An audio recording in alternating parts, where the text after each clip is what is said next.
Hi, welcome to another episode of It's Not All Rainbows. I'm your host, Lindsay Goodman. I'm a certified trauma recovery coach, and I'm also a survivor of abuse in a queer relationship. I'm here to help you figure out what's really going on in your relationship to help get you out and on the road to recovery. Today, I'm going to talk about how horrible it feels to know that our brains are actually damaged when we experience abuse, whether it's in a relationship or from our parents or whatever happens, our brain is damaged. It is rewired. And a lot of times when we hear those things, we see people talking about that, it's like, well, shoot, like I didn't ask for this. And what am I going to do? Is this forever? And the good thing is that it's not forever. So I want to talk about something that really helped me. It's sort of an image that really helped me um, feel more hopeful. And also, like, what are some ways that we can really retrain our brain? Um, Before we begin, I will do my struggles and successes. Um, a struggle is that I've been really, really tired lately. Like I've been getting good sleep, and yet I've taken a nap. I'm visiting my family in Indiana, and I've taken a nap every single day because I'm so tired. I can't get through the day, and I don't know why. I don't know what it is. I don't know if it's just because I have less to do, so I am more relaxed, and my body's just like, hey, let's do this. I noticed you're not like go, go, go like you always are. So, hey, let's do this. Um, and so, but like feeling so tired is something that I'm not used to.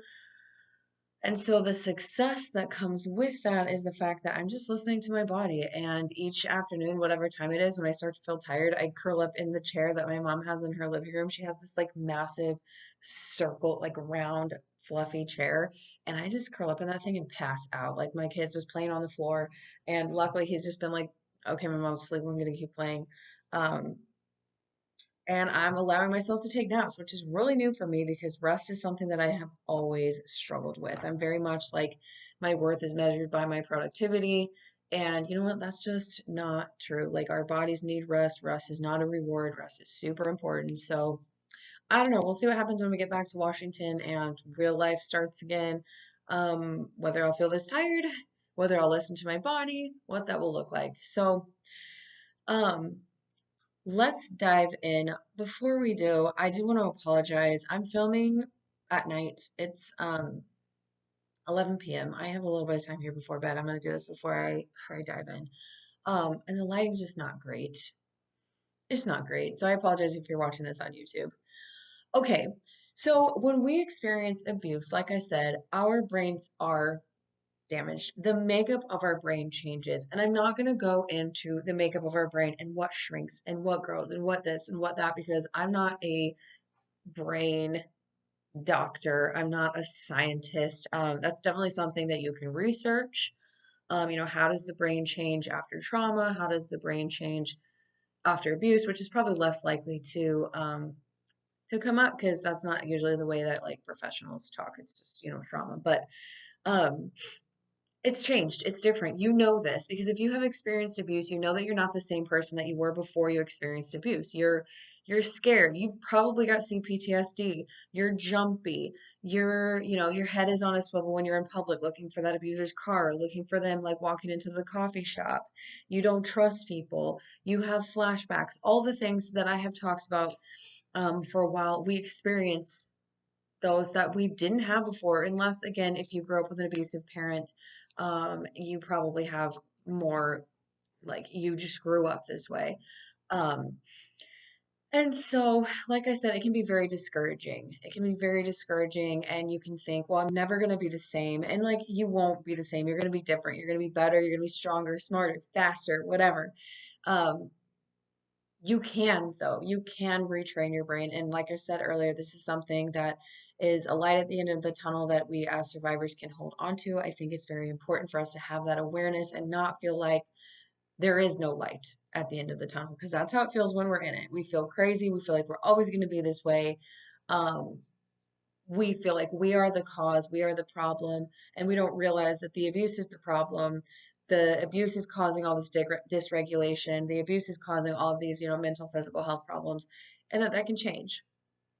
So, one of the things that helps me to picture the brain and how this works is like, so, like we have these messages that we have been given our whole lives, either as children, like, For example, your parent said that you were lazy, or your parents said you, what like your value came from what you could do for them or how you looked or something like that. And then society gave us similar messages, and then partners gave us similar messages. So our brain is like, this is the path that I know. This message is what I have received. We're going to keep shooting this down this same neural pathway, right? So that message is just going, going, going, going. And it's I don't know, again, I'm not a brain scientist, but that is like the widest path, the easiest, the path of least resistance for the brain, right? The same thing, and this is what I tell people like in coaching when I really like analogies, but I picture you're going on a hike and you're taking the path that's already there. You're not going to like grab a machete and go walking through the woods and be like, I'm going to make my own path, right? So what I like to imagine is that we're walking, maybe not in the woods because that's not going to work when we talk about retraining it, but you're walking on this path. I'm kind of picturing like this beautiful, like rolling hill cliffside in Scotland. When I went to Scotland one time, Dunnottar Castle is like on a cliff. Like you have to walk there and like cross this. I don't fully remember because it was like 12 years ago, and it's just on a cliff, but there's like this little rolling path. It's actually not a super like well traveled. Anyway, so there's this little rolling path. And that's like what I'm envisioning in my head. And so what I'm picturing is like you're just going down that path because that's what's there, right? And so with the brain, if we work, if we do the work, and I know it can feel really overwhelming to try something new and to tell yourself a message that you've never been told and to go down this, like you're going down this path that you've never gone down. But we can take the messages that we've received. I'm going to simplify it. I'm going to make it sound like you can do this once and you're going to be fine. That's not actually the truth. And we'll talk about that some more. But you can take that message and you can say, no, you're not welcome here anymore. We're going to exchange it with this message over and over and over and over and over again until your brain creates a new neural pathway. And eventually, that is the message that your brain will believe. And I can tell you right now that it works because I no longer believe the things that my abuser told me or the things that I felt when I was with my abuser. Am I perfect? Am I healed? Absolutely not. But my brain does not go down those pathways anymore. There's other pathways it's using. And so when we think about walking, we're going on a walk. Let's pretend it's our private property and we have this massive property because you're not supposed to walk off the path because it can damage the wildlife that's supposed to be there, right? But you have your property and you've always walked the same path, and all of a sudden you're like, this is actually by a cliff. And while I like the cliffs are kind of crumbling and this is getting really dangerous and I don't like this anymore. So I'm gonna weave myself a new path.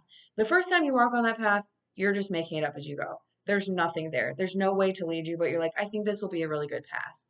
After a couple times, you start to notice that you can tell that someone's been walking there. It's not a trail yet, but you can tell someone's been walking there. Eventually, it becomes a trail. Eventually, that is your trail, right? So, same concept. Um, that's what I like to tell my survivors who I'm coaching who are like, what am I supposed to do next? Because our brains are absolutely fried after this. So, after saying all of that, like the imagery of walking down that path, and that's what I really want you to think about when you're like, how do I even do this? It is possible, just like creating a new path on your big, huge, rolling, safe, beautiful, calming property that we have in our brains. But like, how do we do this?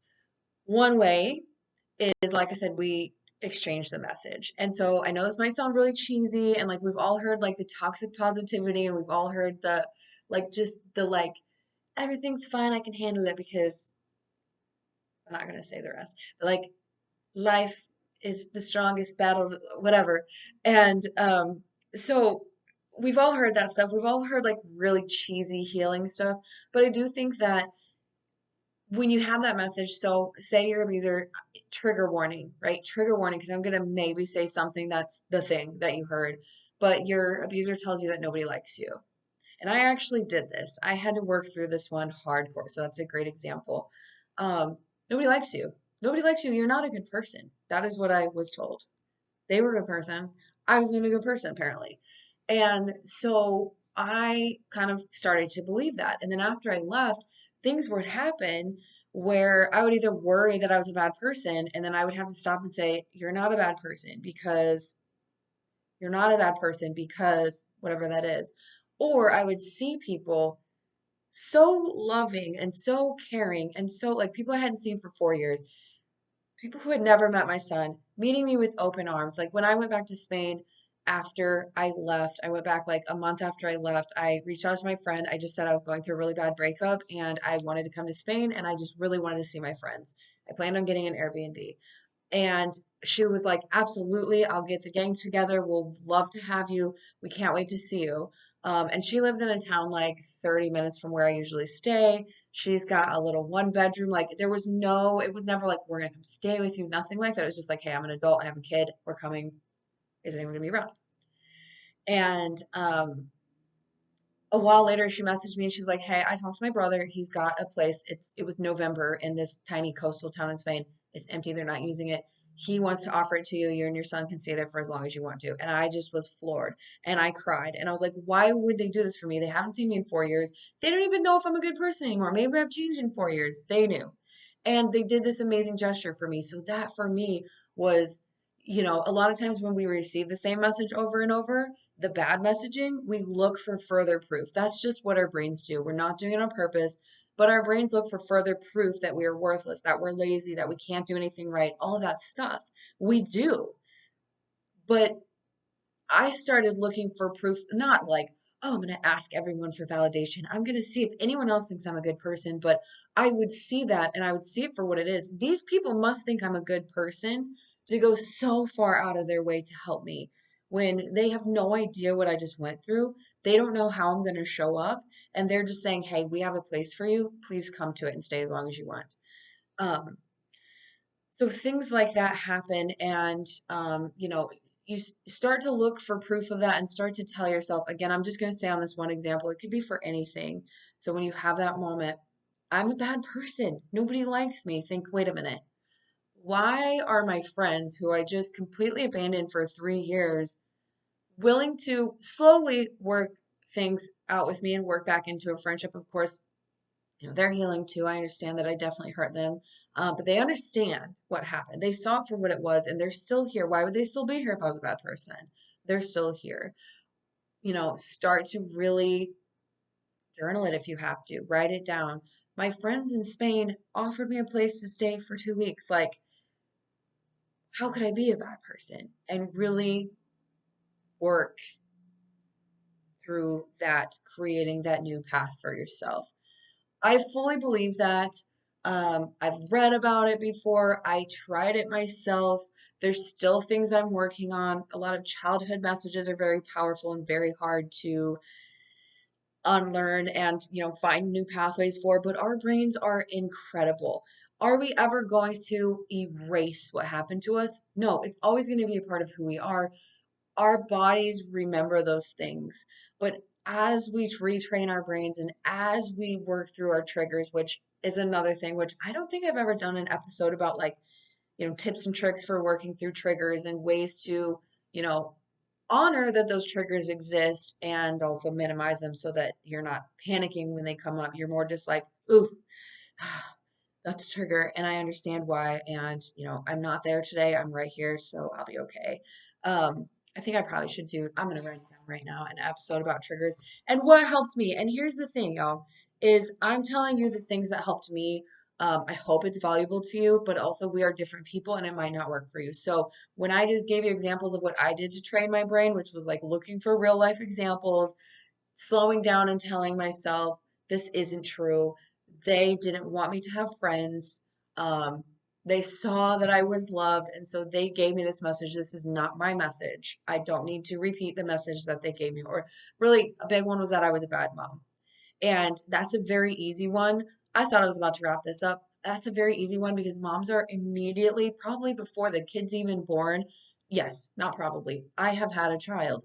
The moment you realize you're pregnant, you are a walking target for society to absolutely torture you and to make you feel like you're not good enough. Any choices you make during pregnancy, there's like warring factions. This is the right way, that's the wrong way. And there's lots of people on both. What you do with your baby, how you feed your baby, how your baby sleeps, how your baby looks, what you name them, what they wear, what they blah, blah, blah, blah, blah, everything. You're like, I'm not good enough. Or, you know, you're struggling with breastfeeding or your baby's not sleeping well and you're thinking, oh, my other friend's baby sleeps well, or people on social media show me. whatever. Whether you're, whether you're like, I don't know how I'm trying to say this. Like, the message is there, whether you're looking on social media and seeing all these people who are sharing the perfect, wonderful parts of their lives, because I'm sure there are like really honest moms out there, but it's really hard to find people who are vulnerable and authentic, but also just not like miserable all this. Like that would be hard. We need to have some like like authenticity is these are my good times and also I struggle too. And this is the reality of this can be the reality of having a baby, and this can be the reality of being a single mom. This can be the reality of being abused. And so, again, it's very easy for someone to say, hey, you're a bad mom. XYZ, look at you. You can't do this, you can't do that. And so I had a lot of those messages. I have ADHD, very, very easy target. I'm saying these things because maybe you're going to think, oh my gosh, I have ADHD too, or I have this, or I have that, or I'm a mom too. And I was told not to trigger you, but to help you remember this is, maybe it's something that needs to be worked through and say, oh my gosh, yeah, me too. I forgot about that. Again, I hope it's not triggering you, but knowing that the messages came from someone else. They came from society and your abuser used them to further drive that message home. Very, very easy work for them. And so that was another thing I had to work through.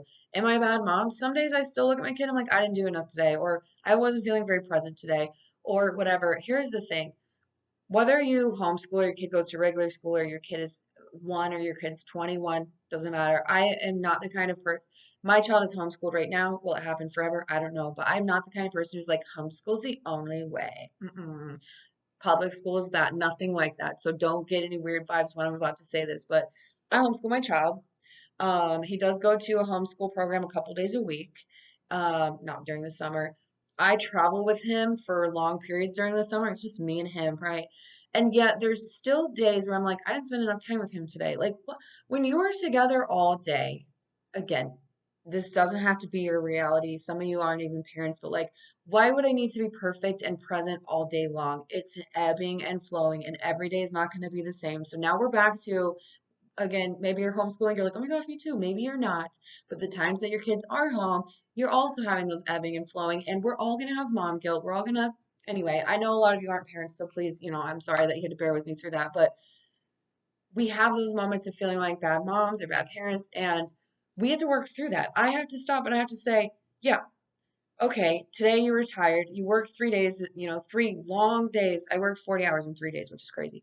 You worked 3 long days, and on Monday, you guys went to, I don't know, Canada for a day trip and you were together all day. Like, why couldn't you be off today? Why couldn't you be tired today? And maybe you're sitting on the couch watching him play and you're not very, does that make you a bad mom? Absolutely not. You guys, we're humans. Even if you blow up on your kid here and there, we're humans. Like, enough about parenting, but like, we gotta realize that we're not bad people, and we're not bad moms, and we're not lazy, and we're not worthless, and we're none of those things that our abuser said we were. We have grace and compassion for our healing selves while we are on this journey. The compassion and grace that we show others and that we show our children is what we also deserve. So that is what we need to do. Well, we are working through this. Okay, I know I went on a little tangent there. I almost feel like I could make a whole episode about being a bad mom because I really just went off there. I know a lot of you aren't parents. I know a lot of you are. So definitely if you're listening to this and you're like, please do that, let me know because I'll put it on my list. I'm going to wrap this up. This one's getting long. I see the clock ticking. So thank you for listening. I am a certified trauma recovery coach. I've actually had some awesome coaching sessions this month. Um, Really excited to work with the people who have reached out recently.